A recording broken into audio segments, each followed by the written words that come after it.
A very good afternoon, dear colleagues.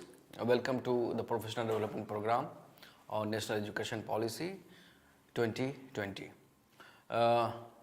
We all are aware that this is the 8th batch of Professional Development Program on National Education Policy, and this is the 4th lecture which we are going to have live on Swayam Parva channel.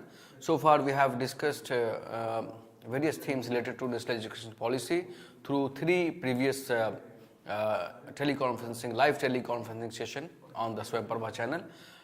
First session was on the topic of reforms in higher education, and then we had discussion on assessment and evaluation and formative assessment practices in teaching and learning processes, and then we also discussed about multilingualism and higher education. Today we are going to have a 4th live lecture on the topic of governance and leadership. And before we move to our resource person and formally I introduce him, let me inform you all that as per our earlier practices, we shall be dividing this session in 2 parts. In first part, our resource person shall be interacting with all you and will be presenting, and after that, in the second half of the lecture, we shall be taking up your questions and queries related to today's topic. One request, we shall request that please post the questions, the relevant questions only, which are related to today's discussion, so that we can have a very fruitful and useful discussion with our resource person. So to discuss on this topic, governance and leadership, today we have a very distinguished personality with us, Professor Sudip Ranjan Jha. He has been continuously interacting with teachers like all of us across the country through various teleconferencing sessions in this professional development program, and today he shall be talking, as I inform you, on the topic of governance and leadership. Let me also introduce him briefly. Professor Sudip Ranjan Jha has about more than 30 years of experience in open and research learning system, and he is professor in physics at School of Sciences at Indira Gandhi National Open Universities. Professor Jha has contributed tremendously, not only his areas of expertise at his physics, but in open research learning in general as well. He has, to his credit, he has more than 7 public research papers and on numerous international level publications and presentation in national and international seminar and conferences. Besides that, he has been member of Board of Management, IGNOU, and other schools of studies like School of Agriculture, School of Computer Sciences, School of Engineering and Technology, School of Humanities, and many more. So with these words, I again welcome our resource person, our expert, Professor Sudip Ranjan Jha, and we will take just a few seconds to go back to him. So please tune in and listen to our resource person.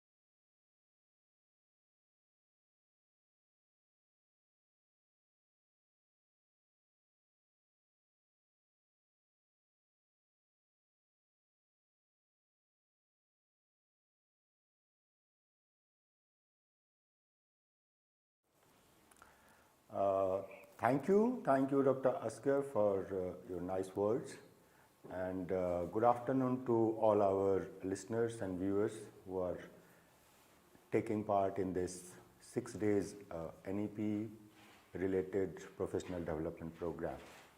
As you are all aware that this short duration professional development program is intended to sensitize and make the teaching community aware of the salient features of new education policy, National Education Policy 2020. The document has come in 2020 and various recommendations have also started rolling out.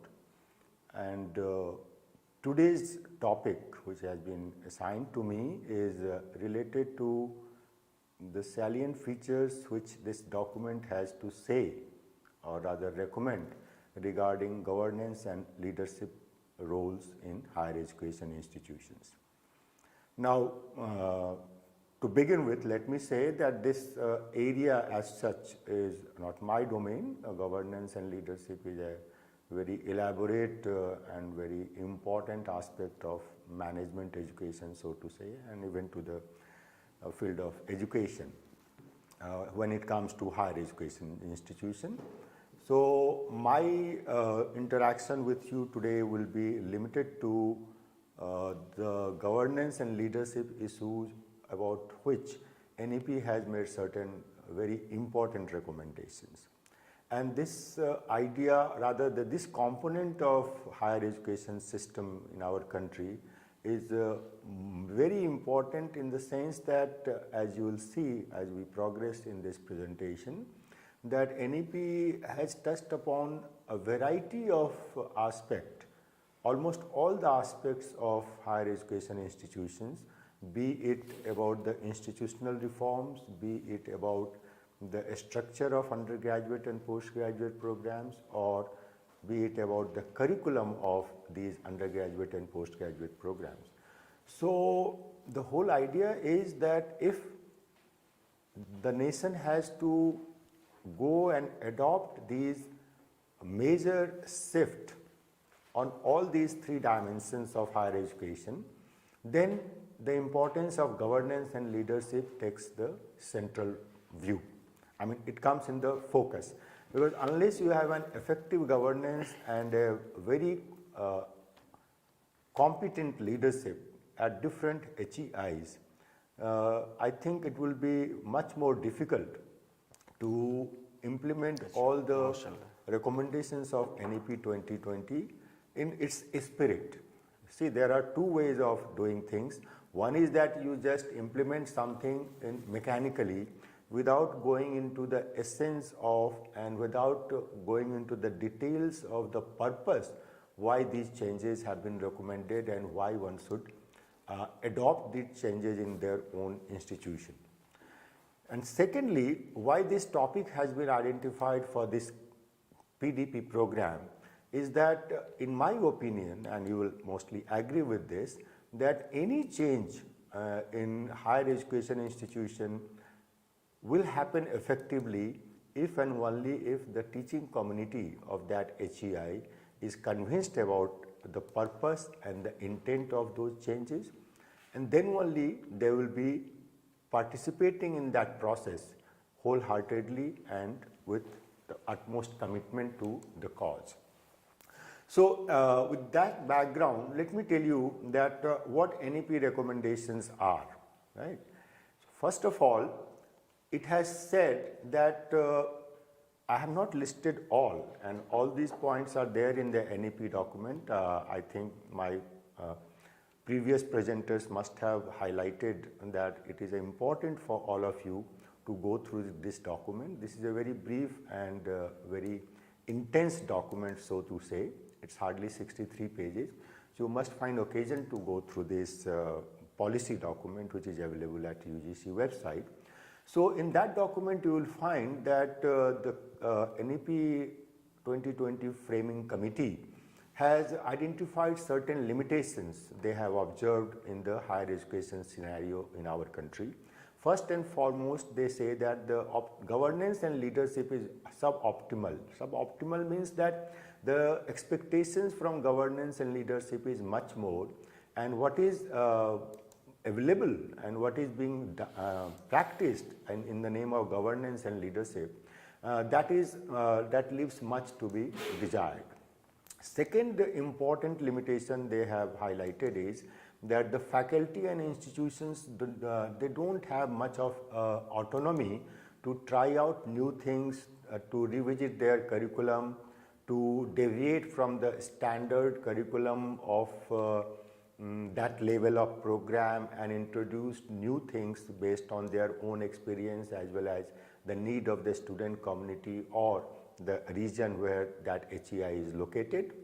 And third important limitation they highlight is that this large universities in terms of number of colleges they affiliate with them, that has essentially resulted into very low standards of undergraduate education in our country across all the systems, whether it is sciences, arts or professional college. So they say that when universities just restrict themselves only to affiliating colleges without closely monitoring and without closely guiding and mentoring the academic activities of those institutions, it necessarily they have found that it generally result into degradation of undergraduate education in our country, which is the major student intake in higher education system. So in that context, what NEP expects from HEIs? They, as I told you, they have suggested that it needs to be touched upon, restructured, revisited on all the three counts. One is that they propose a massive institutional restructuring, and these three restructuring has been proposed keeping an eye on the limitations they have come across in the HEIs of the country as on date. So first is they suggest that we need to restructure, our institutional restructuring is needed. Second is that they say that the entire UG and PG degree programs, the way they are structured, where the focus in the subject and domain knowledge is very, very high and predominant, and other aspects of education which is more relevant not only from the point of view of employment of the person who is pursuing these UG and PG program, but also in the context of societal expectations from these undergraduates and postgraduates coming out of the institutions. And third is to restructure UG and PG program. They have suggested a broad framework, rather broad canvas, that what kind of revamping is needed in the curriculum of undergraduate and postgraduate degrees. What changes we need to incorporate in the pedagogy of teaching. For example, the way ICT can be used meaningfully so that learning experience can be enhanced.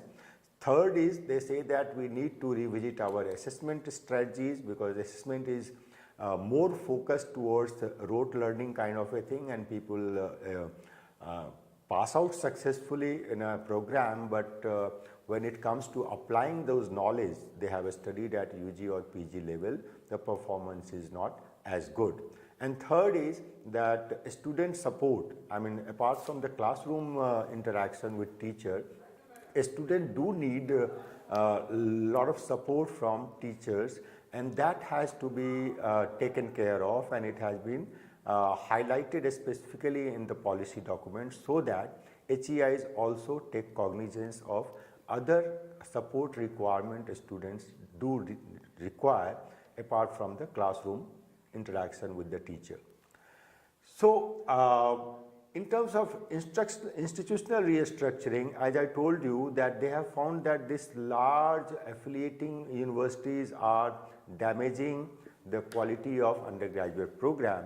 Therefore, what they suggest is that now we need to have large number of universities,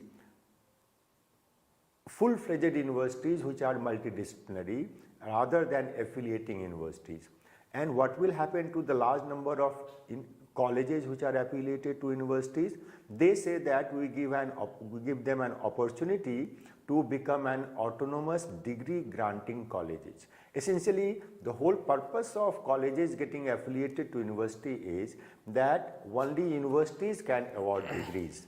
So this policy document recommends that we can, depending upon the accreditation process, accreditation plays a very important role in institutional restructuring. Only those colleges will be given autonomous degree granting status who meet certain benchmark in terms of accreditation. So therefore, once they achieve that autonomous status, there will be no requirement for them to get affiliated to any university, but only those colleges will be given autonomous status who are competent, which are multidisciplinary and all those things. Those details are there. Third is that NEP says that it's not necessary that all the universities are focusing more on both the major aspects of HEIs. One is that teaching, another is research. So universities can take a call that what is their priority, right? If you take a priority, let's say about research intensive university, that does not mean that there won't be any teaching and only students for research degree program will be admitted to such universities. It only means that the predominant concern and the focus of the institutional development plan of that university will be research rather than teaching, and then there can be large number of teaching intensive university. That again does not mean that those universities will not be devoting their resources as well as manpower, teachers, students and everything in research work. So it is just a matter of what you give as your first priority and what is going on as a second priority. Third, as I explained you, to tackle this problem of large affiliating universities, they have put a provision that let us think of autonomous degree granting colleges, and which colleges will get this autonomous status. It depends on, it's a matter of detail which depend on the accreditation benchmark they have met, and then only they can be independent degree granting colleges. And fourth is in addition to the traditional teaching learning which HEIs has been doing since long, and there are certain new dimensions in which NEP says that HEIs should also look into those roles. First is the mentoring. Good HEIs who have a good success story, who have a lot of best practices in their HEIs, they are supposed to mentor another HEI who approach them for adopting those good practices in their own institution. Then most significant aspect is that HEIs are expected to engage with the community where they are located, and that is a very important component, although it is there in the form of national service scheme and other schemes of UGC, which is operational in many of the HEIs. But now the whole idea here is that that should be a part and parcel of the entire activity of HEI, and it should be incorporated in the curriculum of undergraduate program as well. The students and teachers should be required to interact with the community on a regular basis as a part of their teaching learning process rather than a standalone activity like NSS. And fourth and major expectation from HEI is that again you get involved into faculty development. The new faculty who join the institutions, they should be trained about the curriculum framing and teaching learning pedagogies and using ICTs. All those aspects of new things of teaching learning should be incorporated, and HEI should also actively involve themselves in faculty development. What kind of restructuring is expected in UG and PG degrees? As most of you must be aware that now we are, most of the universities in our country, they are going for 3 years undergraduate program. So it has proposed NEP-2020 that now undergraduate program should be of 4 years. Of course, there will be an exit with bachelor's degree after 3 years, which is as on date the practice.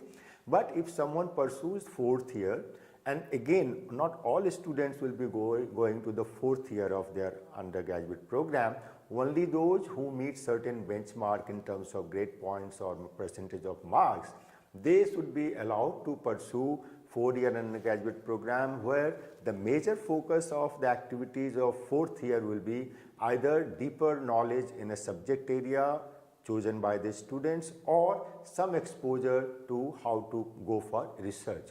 So essentially what is being suggested by NEP is that it is not necessary that every graduate need to pursue higher studies, right? The graduation can will be considered as a terminal degree, and then you go into the actual life and work situation. Or some of them who are good at studies and who are interested and who have certain achievements in 3 years of undergraduate courses, they should be given an opportunity to go for the 4th year, where they go into deeper, take more courses, more credits in a particular subject of his choice, or they can also think of pursuing higher studies in pure sciences, research oriented areas, which will be there are many takers for such students. It may be the higher education system itself, or the research institutions and variety of other institutions. Secondly, there is a recognition of the fact that whatever effort a student make in a 3-year or 4-year undergraduate program, if for some reason he or she is not able to complete the entire 3-year course curriculum and exits after a year or two, their effort made during those 1 and 2 years, they should be rewarded in terms of either a certificate or a diploma or degree or honors with research for the 4th year undergraduate program students. Third is that as on date we have a very compartmentalized BA, BCom, BSc, medicine, engineering kind of undergraduate programs. Some of them are called general undergraduate program and some of them are called professional programs. Here it is being said that let us break these boundaries and integrate arts and humanities with science, technology, engineering and mathematics education. So this barrier, which is artificial, that should be broken, and we should provide opportunity for students pursuing predominantly arts courses to have some courses in science and technology and mathematics, and the vice versa. People pursuing science or professional programs at undergraduate level, they should also get an opportunity to pick up some courses from arts and humanities. So that kind of artificial boundary among the areas of studies should be done away with. That is another restructuring they are proposing at the undergraduate level. And next is that vocational and skill education is a completely different domain in our country. We have undergraduate and all kinds of levels of programs in the vocational area at least.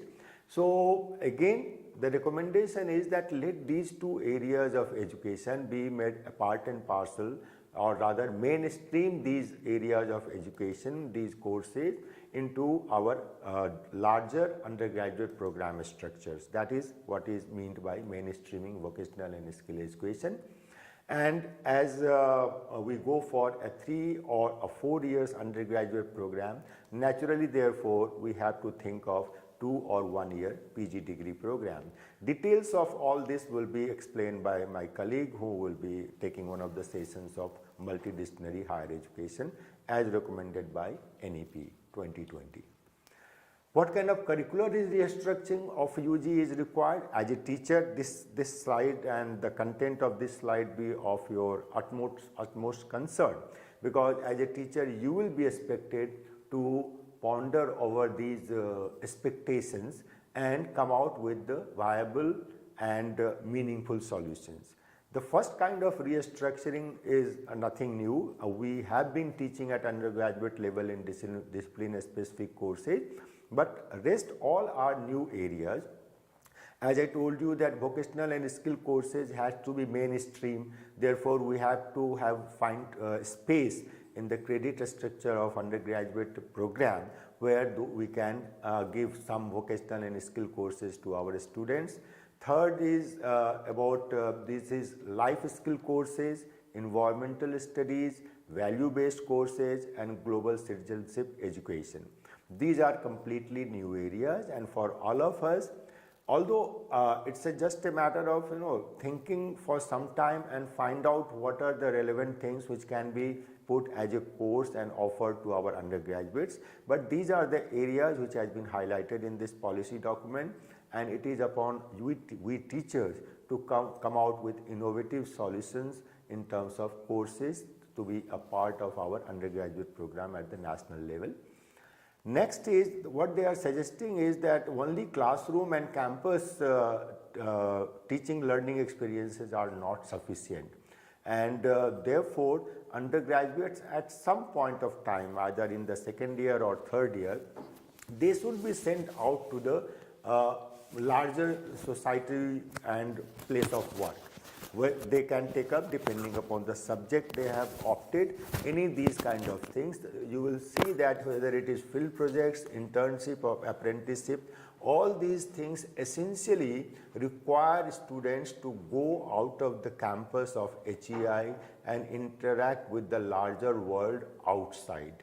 So that kind of an exposure of maybe short duration, a month or a semester, whatever, that freedom is always there with HEI. But the intent here is that that kind of interaction when someone is pursuing undergraduate program is a must to make him appreciate the local environment where ultimately they have to go after coming out of the campus. And then that experience will again, when they come back with these experiences of field projects, internship and apprenticeship, they will study their courses with slightly different perspective.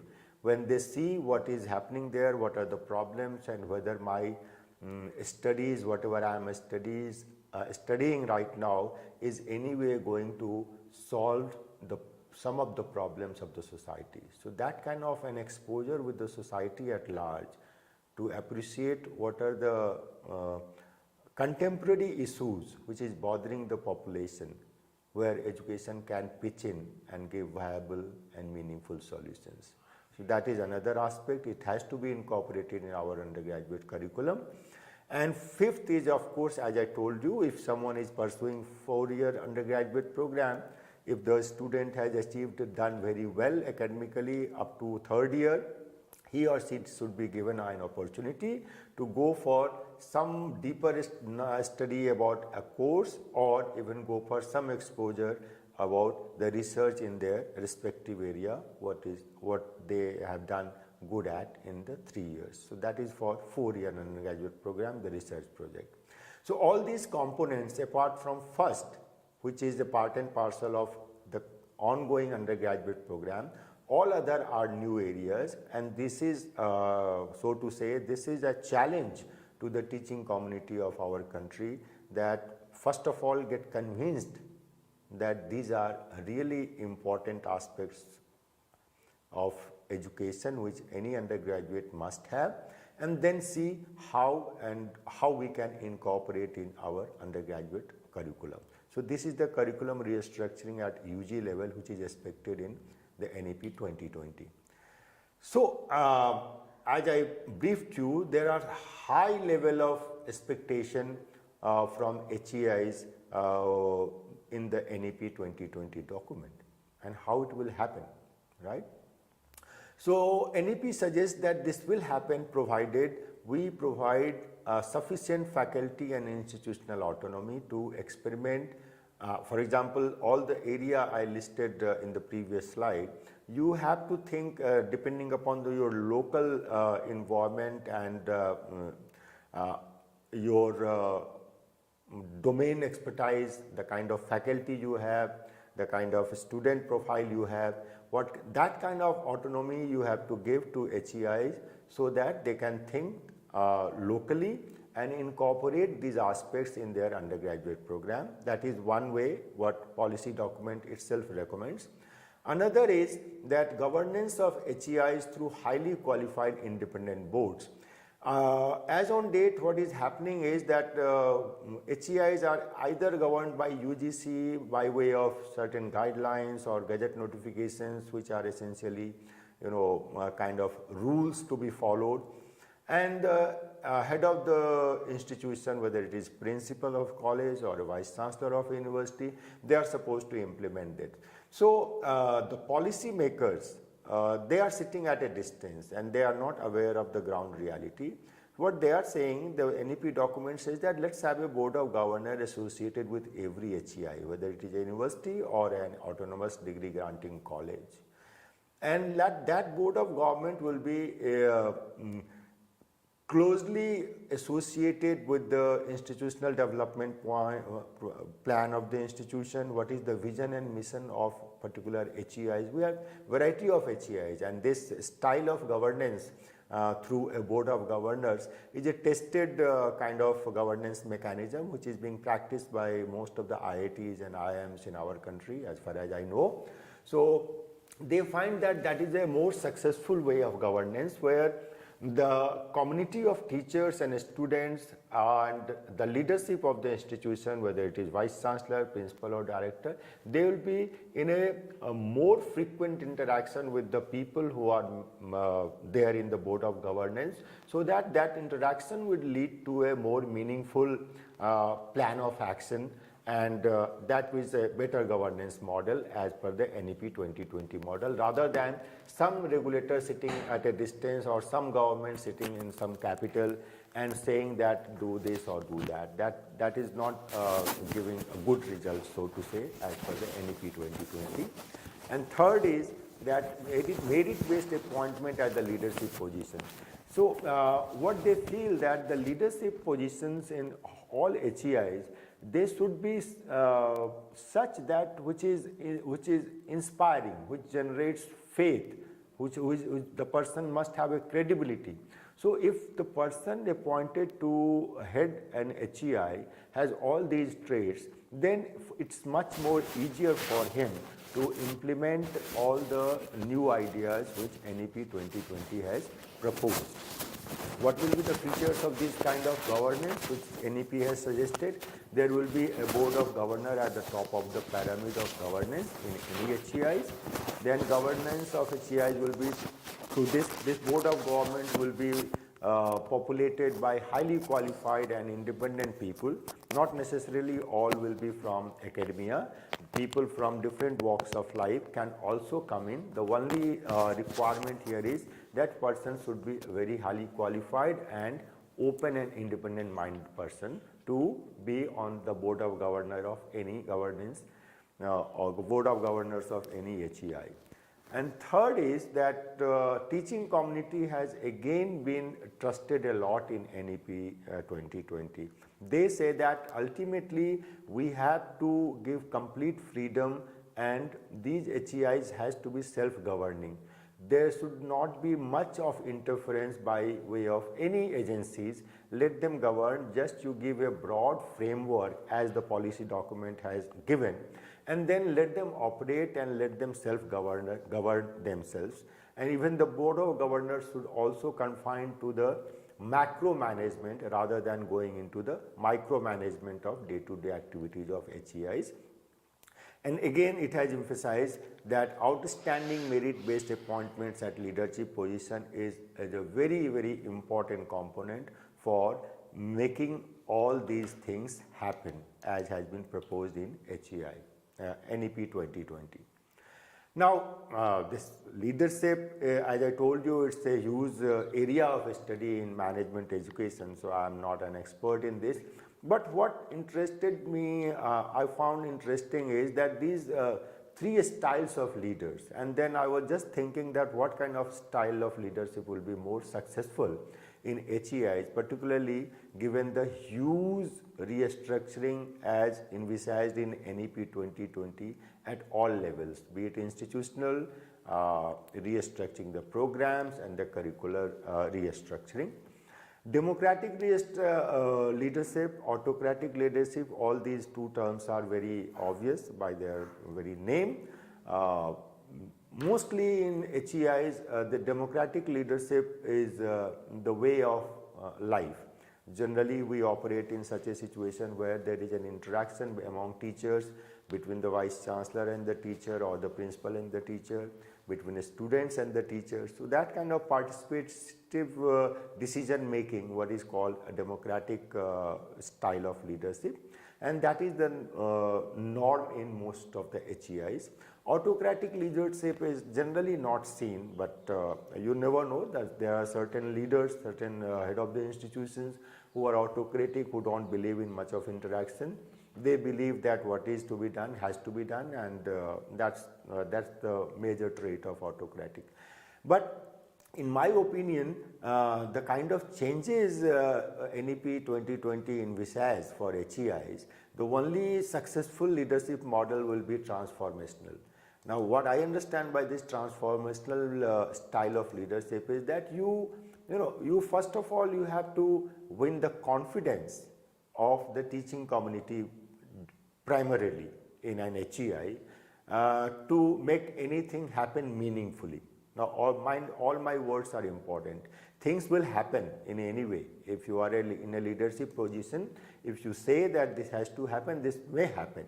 But if you are really sincere to the cause, or you are really serious about the intent of the change you want to make, then you have to have a transformational leader. By transformational, what it means that you first have to convince people around you who will make this change, that whatever change we require, whatever change we want to make in our institution at all levels, it's for the good for the institution and good for the society. First, if all the stakeholders are convinced about this, and that conviction will come only when the leader is a kind of a visionary, and he not only preaches, he provides a broad, good picture of the situation and the scenario, what will be after these changes are made, and then let people do their respective jobs. So that kind of a visionary leadership is required in most of the HEIs if we really mean to go for changes envisaged in NEP 2020. Now, leadership has many important attributes. These are 4 C's called in the management jargon, and I more or less agree with this, that competence is a must, right? You have to be a knowledgeable person, and that expert knowledge, if you are competent, then you generate respect for yourself from among your colleagues. And if you are leading a community of teachers, then you must be a very competent person in your own respective field, and that will make your life, and that will kind of give a weight or conviction to whatever you are saying to them, that how we should move ahead. And you also must be seen as a committed to the cause, right? So that commitment has to come to the institution, to the changes you want to make. You must be convinced yourself first, and then try to convince others that this is a necessary thing, and that kind of a commitment should be there, because this is more important, because most of the leadership positions are tenure positions, right? So even in that brief tenure, whether it is for 3 years or 5 years, people should feel that for whatever time you are here, you are committed to the cause of the institution, the kind of mission and vision the institution has. The day you have joined, from day one, you are committed to that cause, and you are working to meet those vision and mission of the institution wholeheartely. Third is that you must have courage to say spade and spade, right? I mean, in a leadership position, it's not always possible for anybody to keep everybody happy, right? So you should have that courage, that you should say what is right and what is wrong, and this courage should be operative both ways, not only to your subordinates or people working with you in an institution. It should also be visible when you are interacting with the policy makers higher than you. You should say that what is possible and what is in the best interest of the institution you are heading. And that kind of a courage is also an important attribute of a good leader. And candor is again another, you should be very frank about what your understanding of the situation is. And there is no point, not saying something. You should open your card also as a leader, that what you think and why you think like that. Because if you are leading a community of teachers, you have to get into this habit of dialogue and debate. Of course, this dialogue and debate cannot go endlessly, but it can't. It must happen. And whatever your vision is, you should be very frank in saying that, and then discuss with them, and then come to a decision, which is generally it is good that if it is made through consensus. Now, the leader's position is like this. It's a three-way interaction as I see it. Essentially, any HEI essentially is a teaching community, because whatever is suggested, whether it is institutional restructuring or restructuring undergraduate and postgraduate programs, it will happen only if the teaching community is involved. They are the agents of change, so to say. So the leader's position is that he or she has to first convince himself that NEP, whatever NEP is suggesting, what is possible and how it is to be done. He should first be convinced and aware of all those things and their operational details.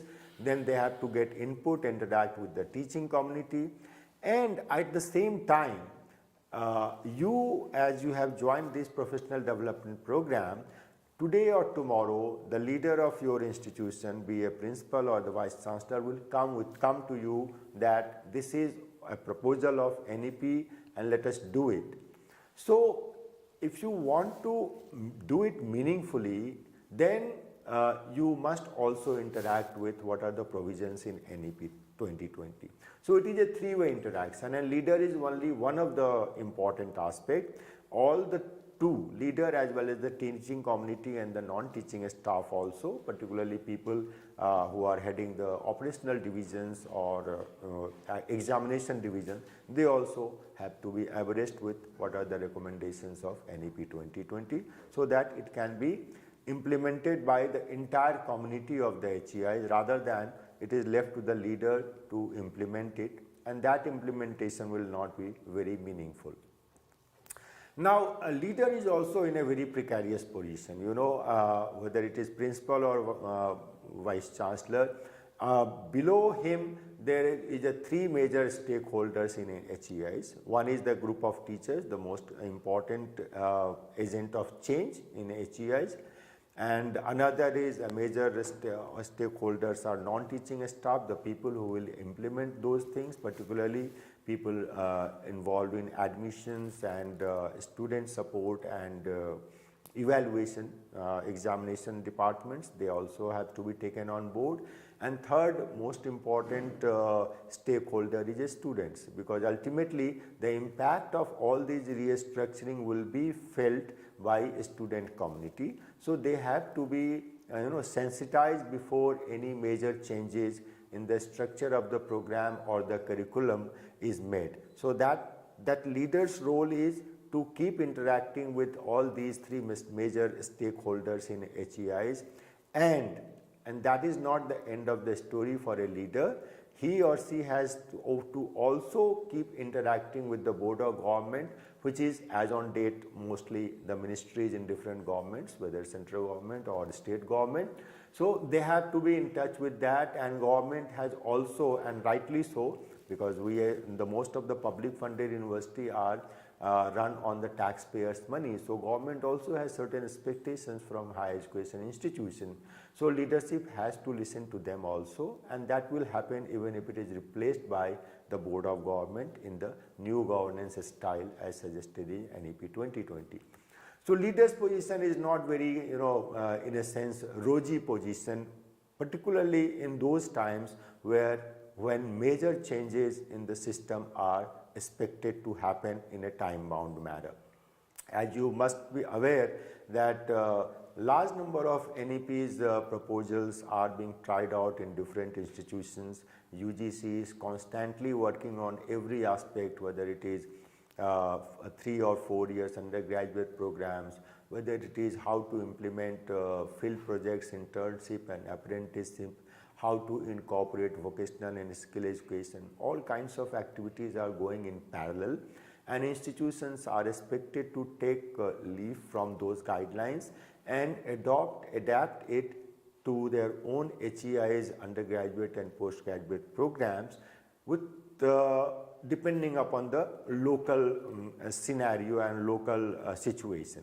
That flexibility is given, but there is a thrust, slow and steady move towards most of the major recommendations of NEP to be implemented. So as a group of teachers, ultimately it's our responsibility to see that these things are implemented in the best interest of students and the society. Therefore, this program is there, and therefore the role of leadership, some of you may be in the leadership position as on date, and some of you will, as you progress in your career, go to the leadership position. So it is necessary to always see the whole thing from a distance. That gives you a macro picture, and as a single agent of change, as a teacher, you may not get that view, but from a view from a distance gives you that what all it takes and how things have to happen so that everything falls in place simultaneously. So I think with that, Dr. Asgar, I will stop, and let's invite some questions if there are any.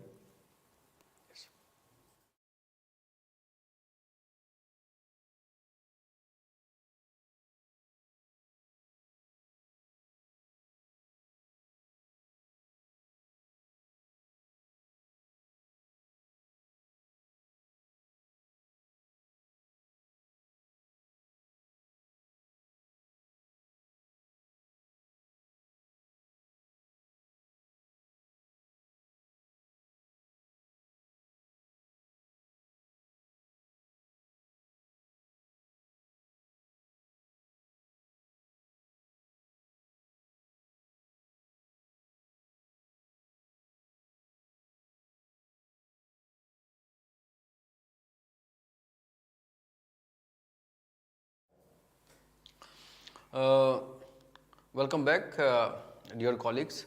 I am really thankful to Professor Sudeep Ranjan Jha, जिन्होंने काफ़ी बेहतर तरीके से governance और leadership के मुद्दे पे आपके सामने बातचीत रखी, अपनी पॉइंट्स ऑफ व्यू रखे और अपने एक्सपर्टाइज को हमारे साथ साझा किया। जैसा कि हमने पहले बताया था कि प्रोग्राम के दूसरे हिस्से में जो आपके जो प्रश्न हैं, आपके जो सवालात आ रहे हैं, उसको हम अपने एक्सपर्ट के सामने रखेंगे और उनके विचार जानने की कोशिश करेंगे और आप तक पहुंचाने का प्रयास करेंगे। सर, हमारे काफ़ी शिक्षक बंधुगण हमारे साथ जुड़े हुए हैं स्वयं प्रभा लाइव से और यूट्यूब चैनल पे भी। उन्होंने कुछ प्रश्न जो है, जो ये ध्यान रखिए कि हम सभी प्रश्नों को तो नहीं ले सकते, लेकिन जो आज का मुद्दा है गवर्नेंस एंड लीडरशिप का, उससे संबंधित जो प्रश्न हैं, सटीक प्रश्न, उसको हम इस प्रोग्राम में शामिल करेंगे।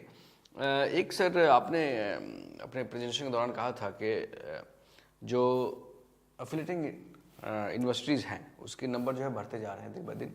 उससे जो है जो क्वालिटी है एजुकेशन का, low standard of quality specially at the undergraduate level, वो थोड़ा सा हमें उससे समझौता करना पड़ रहा है।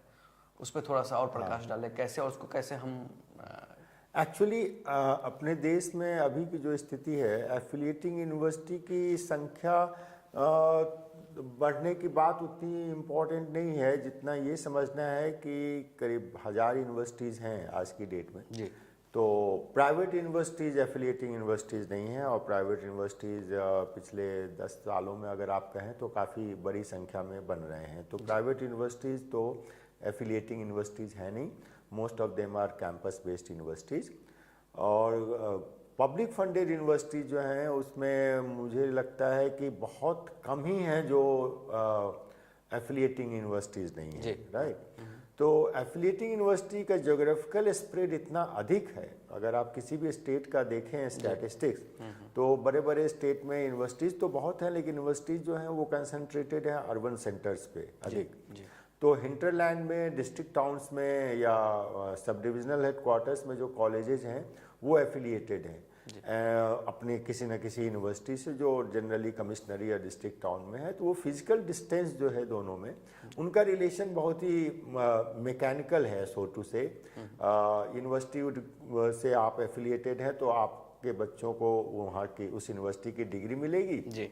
यूनिवर्सिटी एग्ज़ाम कंडक्ट कराती है और एक यूनिवर्सिटी एक सिलेबस देती है कि हमारे कोर्सेज का, that's all. Day to day activity में कि पर्टिकुलरली टीचिंग लर्निंग कैसी हो रही है, क्या हो रही है, हो भी रही है कि नहीं हो रही है, इन सब चीज़ों से उनका कोई ताल्लुक नहीं है।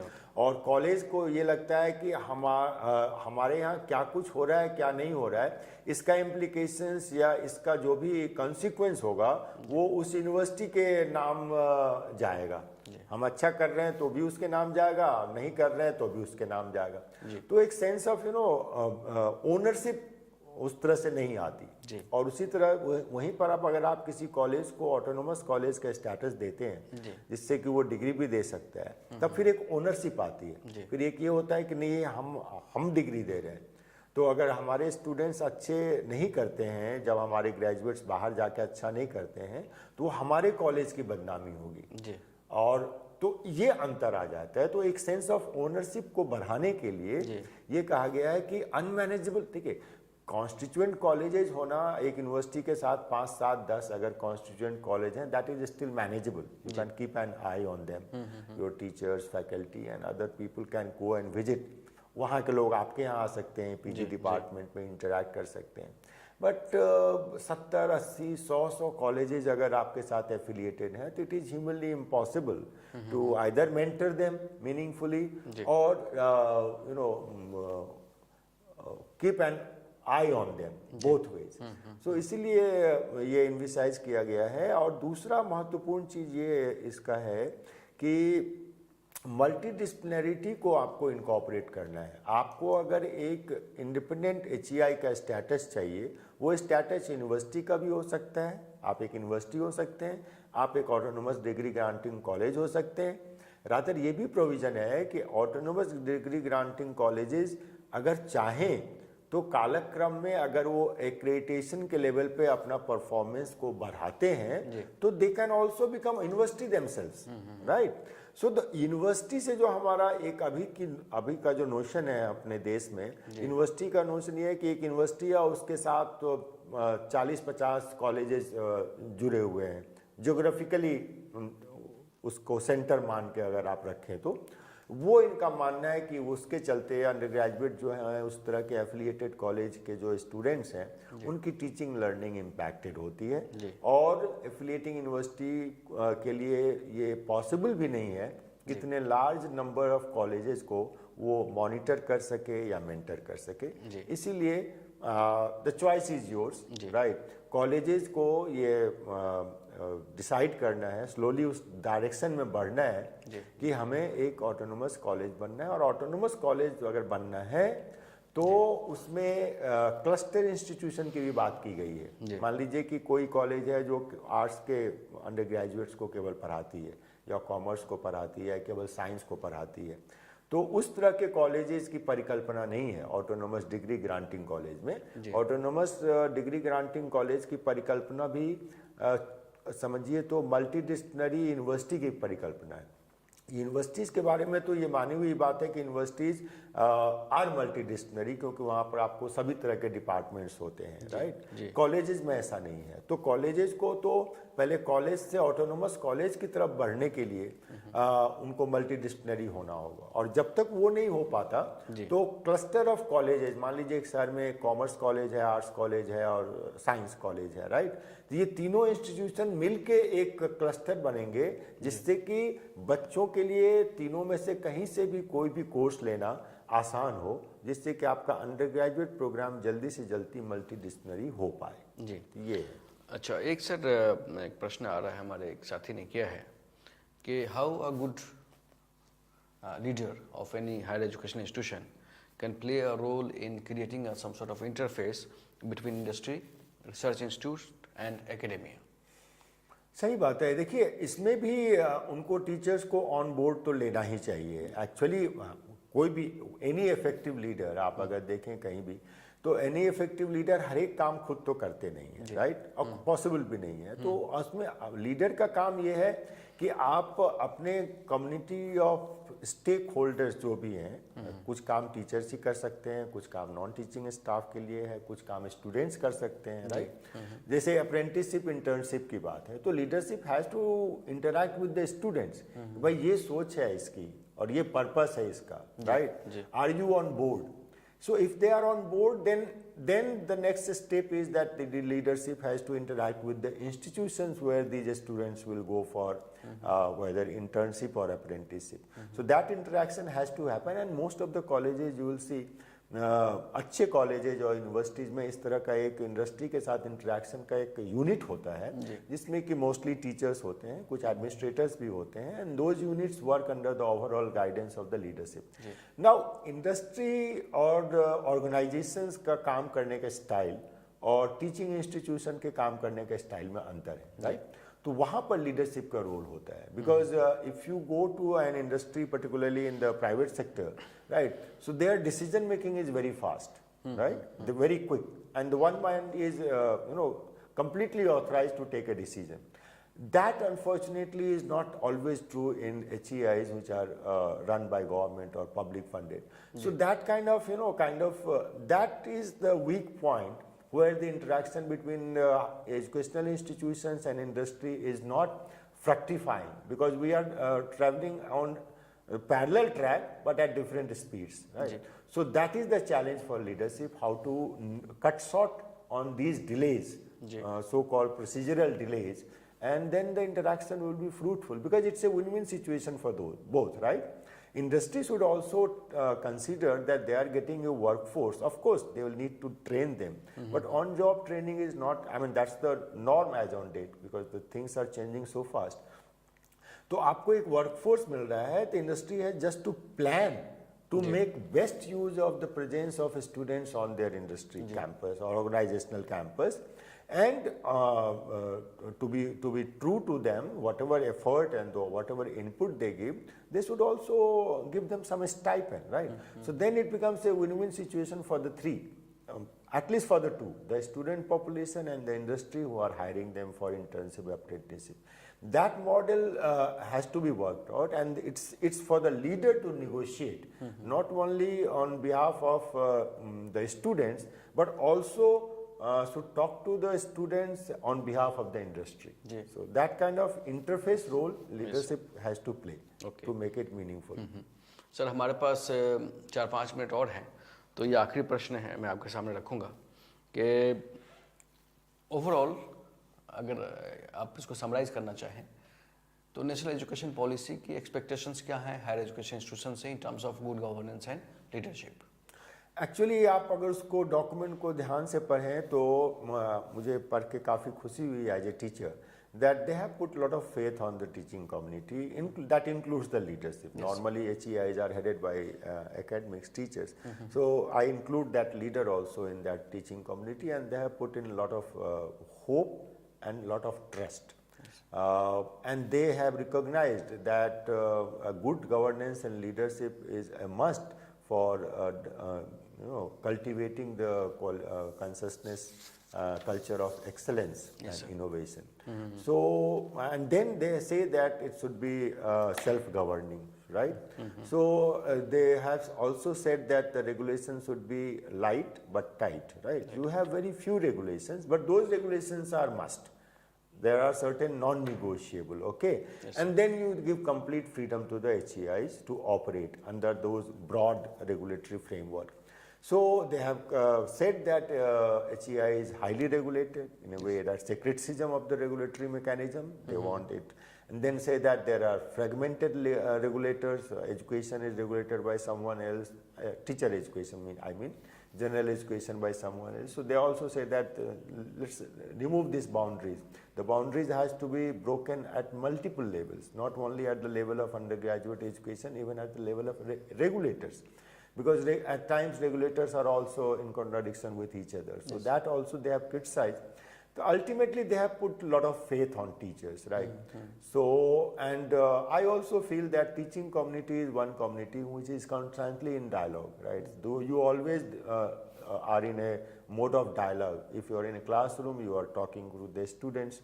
So talking to this community, and once this community is convinced that the intent and spirit of the recommendations made by NEP are good, then that will make a meaningful change, right? So that is to be appreciated. What I have said, that's my reading of NEP document. people may have different reading, but I personally feel that they have put lot of faith on self-governance, lot of trust on teaching community. So these two aspects are to be recognized by the leaders of HEIs, right? Also by the future board of governors, right? Yes.